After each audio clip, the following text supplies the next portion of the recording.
Well, good morning, Scott Mingus, Neil McLeod, once again, fractional exec. And today we're going to spend a little time just kind of going across the industries we've worked in or are working in, just talking about what we're seeing, what are the commonalities across different industries when you think about AI, when you think about using a fractional exec like ourselves.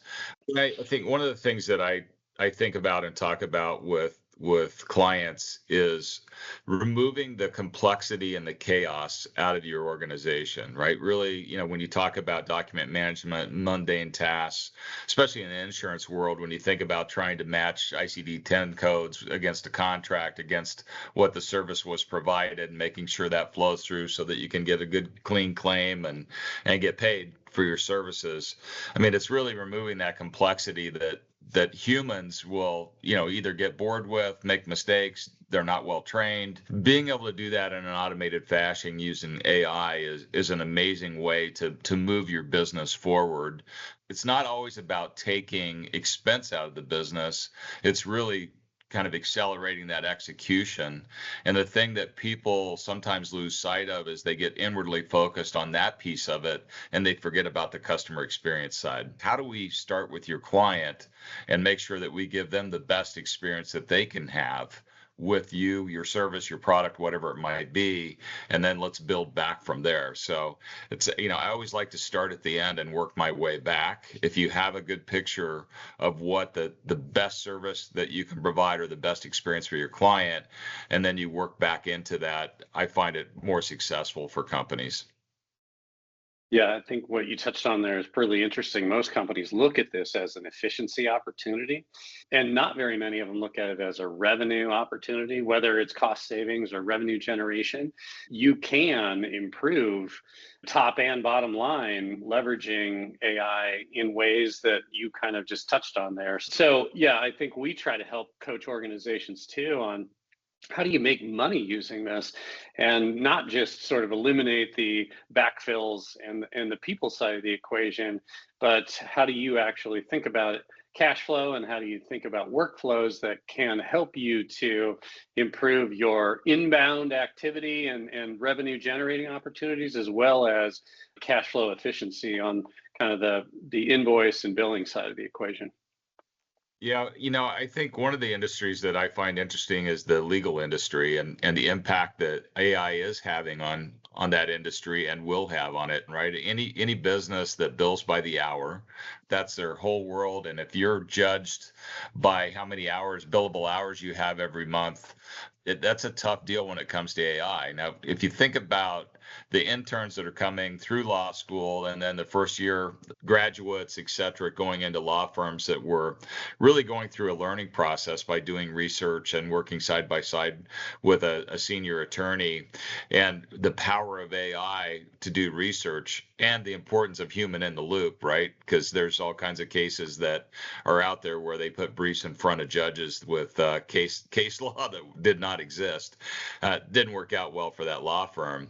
But really taking that model, that whole billable hour model, and trying to figure out how do I do more with the same amount of time. So not so focused on billable hours, but how can I use AI to leverage my output to do the research, to make sure that I'm still reviewing, but I'm not doing all the research to find what I need to review.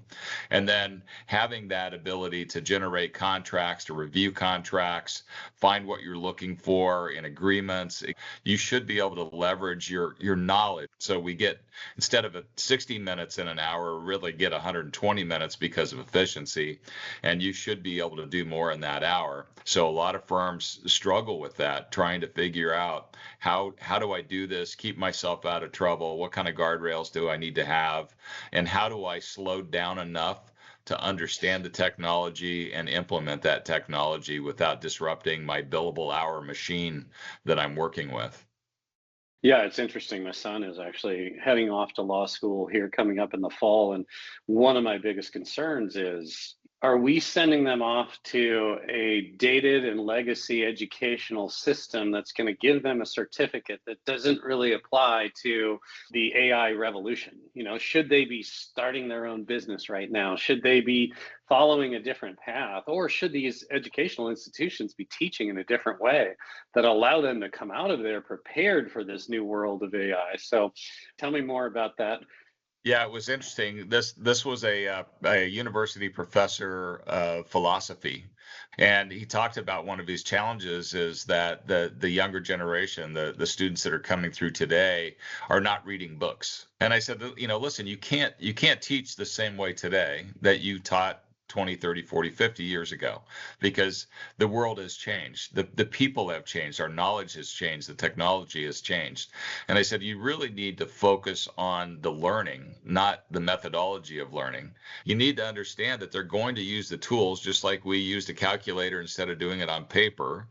Understanding first and foremost, how do you use the tool is important. Secondly, it's the knowledge you're trying to gain. So are you gaining that same knowledge by using a tool versus reading a paperback book? And then how do you apply that knowledge? That's the win in this, is how do I get to the answer? How do I absorb the knowledge? And how do I apply that knowledge more rapidly using tools than taking the time to physically read a book going forward? You look at all the universities, the well-known universities that are now offering 3 and 4 week or 10-week or 10-month programs around AI. I mean, they are shifting to figure out it's not a 4-year degree any longer. It's going to be a certificate based scenario to learn specifics within those tools, within AI, and how to apply and how to lead with those in companies. So it's an interesting shift that's going on, and I think it's a great question, for parents like you that are putting kids through law school, is where is the reasonable level of education, and how do you get that delivered in today's world?